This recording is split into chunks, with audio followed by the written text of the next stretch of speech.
Welcome back to Cooking with Katie. I'm a registered dietitian with White Earth Public Health. I'm coming to you from my kitchen to talk a little bit about meal prepping with dried beans this week. In doing so, I hope to get you to think a bit more outside of the box in cooking with dried beans. I'm going to provide you with ideas on how to use dried beans to make meals in advance and how to have them on hand so they are ready to use quickly. There are definitely some benefits to cooking with dried beans. They allow you to stretch your budget and improve your nutrition all at once. And more importantly, they can be convenient, versatile, and are a tasty addition to many different types of recipes. Nutritionally, beans are a rich source of protein, fiber, vitamins, and minerals. So with our dried beans today, we are going to make a 5-bean soup mix in a jar. While doing this, we will also talk about the basics of cooking with dried beans. Let's get started.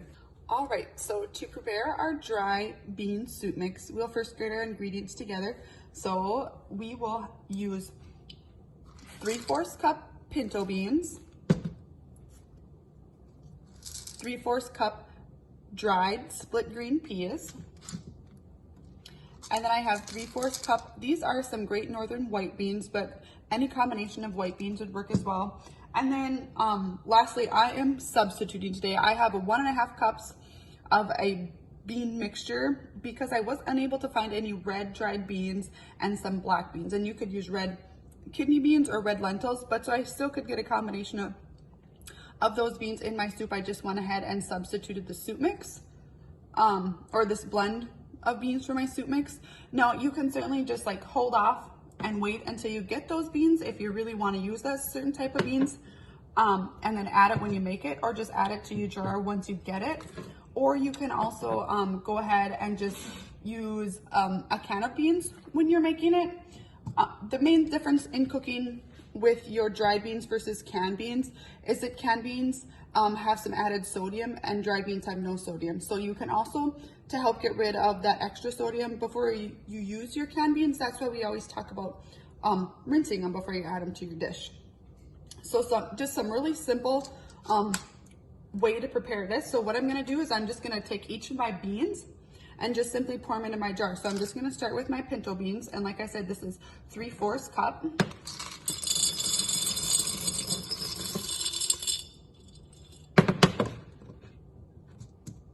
Now there's no wrong way to do it. If they get mixed up, it's okay, because I am just using the mason jar just for storage purchases. But if you don't happen to have a mason jar, that is totally fine. Go ahead, stick them in a Ziploc bag, and if the beans mix, it's no problem.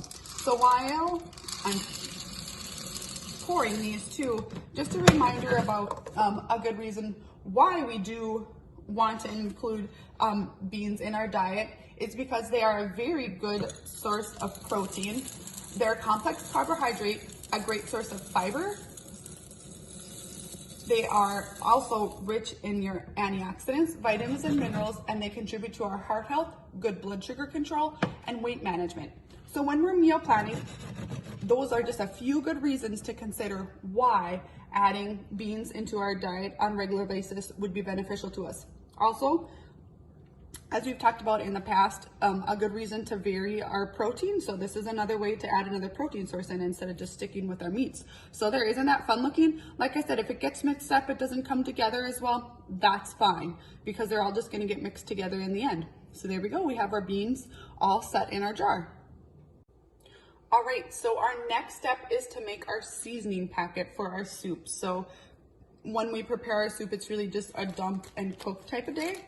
So in my first little container here, I have 1 teaspoon, you can't see, I didn't shake it up well enough. It's 1 teaspoon of black pepper, 1 teaspoon of paprika, and 1 teaspoon of dried mustard. So I'm just gonna go ahead and stick this in a smaller Ziploc bag so I can just fit it in my jar when I'm all done here.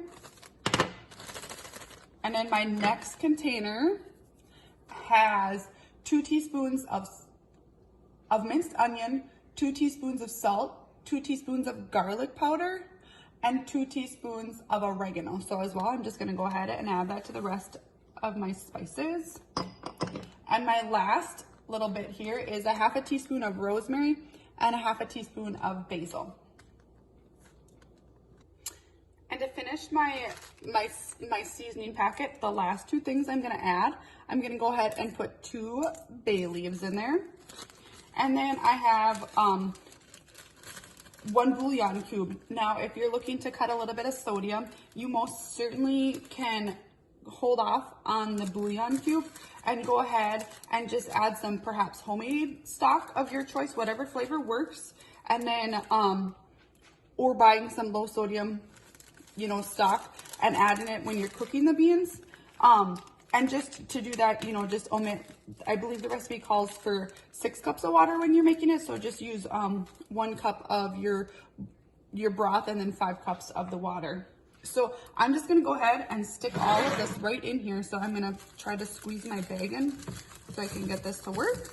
It's gonna be tight fit. I'm just gonna put my bouillon cube right on there with it. And then we'll seal it. There we are.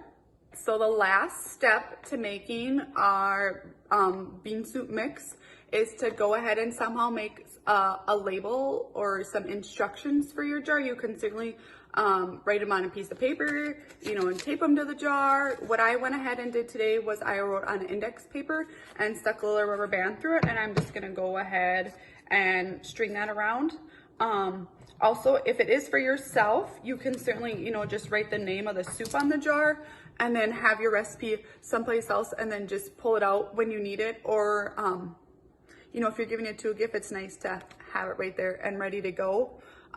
But something about this recipe that I just made for you right here, this is simply just 1/3 of the recipe. This actually makes 3 jars or 3 Ziploc bagfuls, whichever you wish to do. But it's a super nice recipe because it goes ahead and uses a whole 16-ounce bag of each type of bean or peas or lentils, whichever you're using. So that is super nice as well. Just some ways to mix up once we're preparing. So what we have left once you're ready to make this is that day, you'll go ahead, perhaps the night before, however you choose to soak your beans. You need to soak your dry beans. You just simply take out your spice pouch and then dump them into your pot to soak. Let them soak. Then you drain and rinse them, and then go ahead and, like I said, you add that 6 cups of water or a cup of your broth, and then go ahead and add the spice packet, and then you just let them simmer for like 1.5 to 2 hours.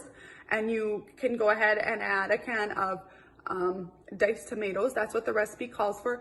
But in changing up this recipe a bit, you can add any type of vegetable that you would like in addition or in replace of your tomatoes. You can also certainly add some meat in with it, which is not necessarily a necessary thing, but you know, something to make it your own. And also some of these dry soup mixes, this one didn't today, but they do actually have like noodles and rice or quinoa or barley in them, so you can add those as well.